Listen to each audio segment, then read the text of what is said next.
Another Robert E. Callahan story of historic Indian trails, told by the Old Trapper.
Howdy, folks. Wish a lot of you people were out here in the desert right now and could join me and Nancy.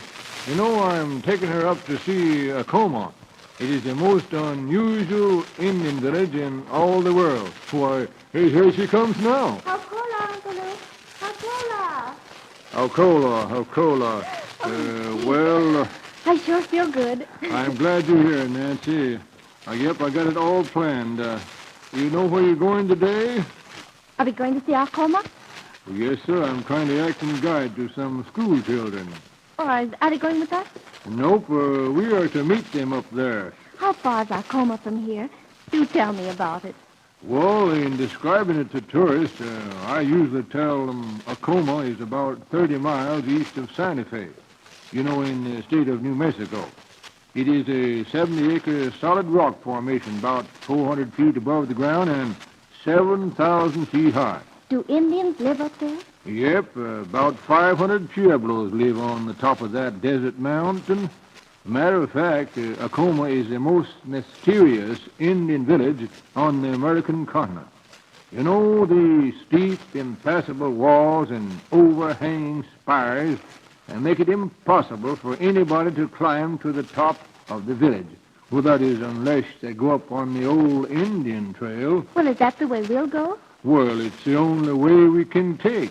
You see, for over 300 years, the sunlit sky out here has looked down upon the brown baked adobe and native plaster, making it smooth as marble by the passing of time. Oh, I'm just thrilled with the thought of actually seeing Alcoma. Well, Nancy, you're going to get the surprise of your life today. You're going to see something that you never saw before. What, Uncle Luke? You talking to me? Oh, I forgot. All right, old trapper. Well, I ain't telling just what you will see, Nancy. It's so different. Just wait. If you get into the wagon now, we'll get started. It ain't very far up there. Get up. Come on, you. Get up. Let's be going now.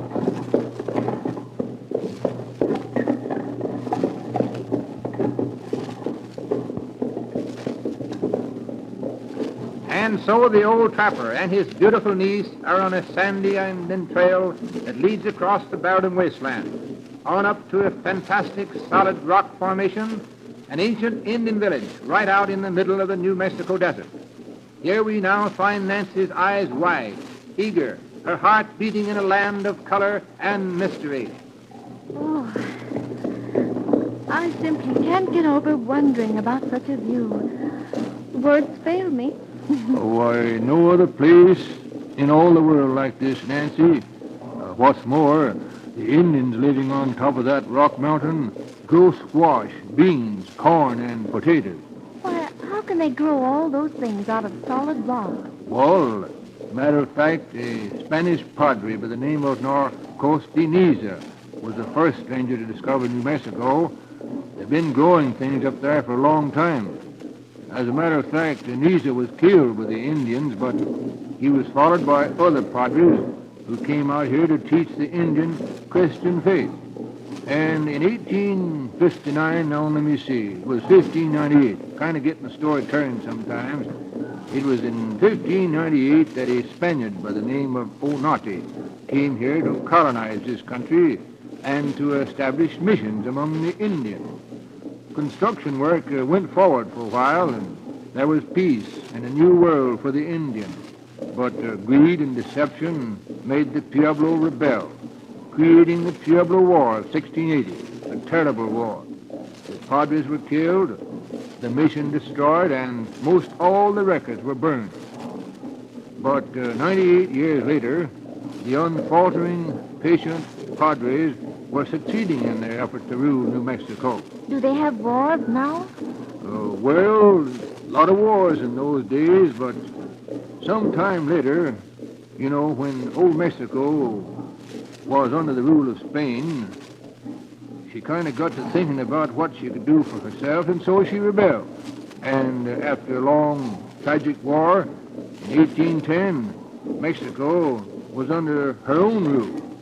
And then she took possession of this part of the Indian country.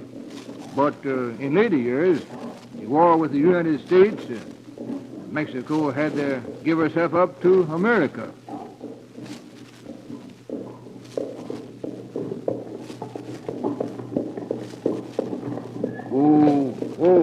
Gee, whoa there. Well, here we are, Nancy, right up to the place. Yes, sir, that's Acoma. So this is Acoma. Yep, people call it the Village of the Sky. Why, I thought you said the top was solid rock. It is, Nancy, but long ago, Indians went down the old trail and with skin bags, one by one, they brought dirt up here to make a fertile ground. How deep is the soil?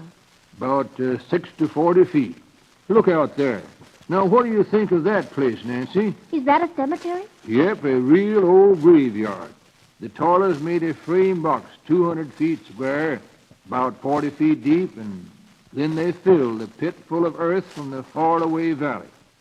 Just around them adobes over there, you're going to see many mountain springs, too. Well, how could the water run uphill? Well, a long time ago, the Indians carved many holes in the rock up here. Each rainy season fills them. The high altitude purifies and keeps the water cool all the year round. Half the pools up here are used for drinking water and, golly, the other for bathing. Say, pardon me, do you know what those two Indian girls are doing out there? Why, son, they are Pueblo water girls. What do they have on their heads? Water jars, son. Their mothers are pottery makers. Can the Indian girls do chants like the men? Well, I guess they can. I think I'll ask one of them to sing to you. No bika kula tokisne wa ya hisa. Now, come on, son. We're going to see what they're going to do for us.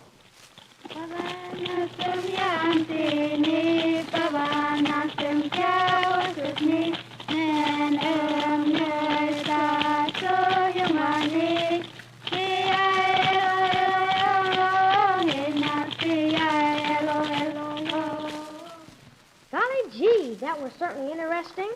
Oh, Say, old trapper, what's that big building over there? yes, sir, and I was just going to say I knowed the boy would enjoy that. Well, so far as that building over there is concerned, Nancy, it is the biggest church of its kind in America. The walls are 60 feet high, 10 feet thick, and the beams supporting the roofs are 14 inches square and 40 feet long. Well, how in the world did the Indians get such timbers up here? There are no trees around. Ain't no timbers within 100 miles of here, girl. But no one knows where the old timbers came from.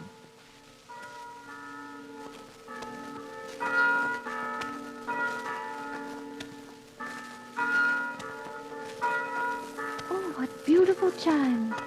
They sound like the mission bells in California. Well, there ain't no question but what the Spanish had something to do with the church. Melodies like that make me feel better.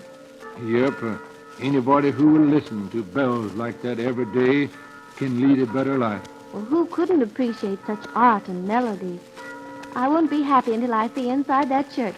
Well, Nancy, you're going to see everything up here. Yes, sir, gosh it, I brought you up here to see everything.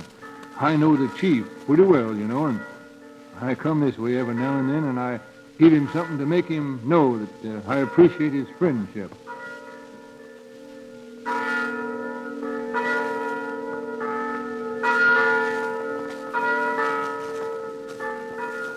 My, oh my. Look at those paintings. And that altar.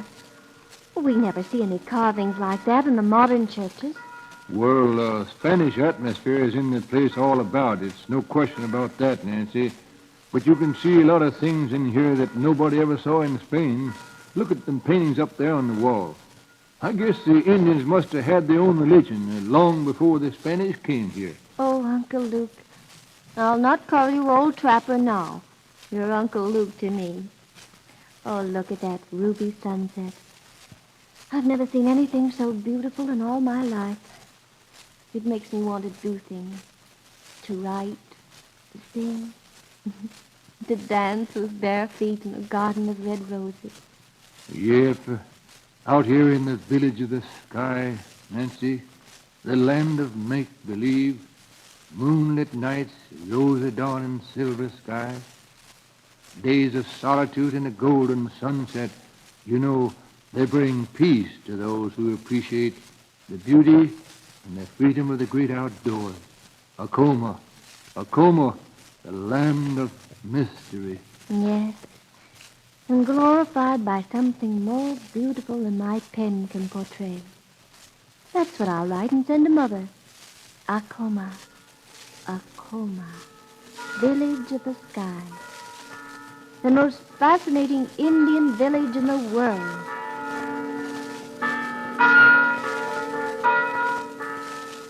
Well, friends, I hope you enjoyed the story. We try to give you historical stories and the names of towns and rivers and lakes and just what they mean. So if you follow our programs, you'll enjoy them, I think, and I hope. This is the old trapper saying, yo-ho, yo-ho.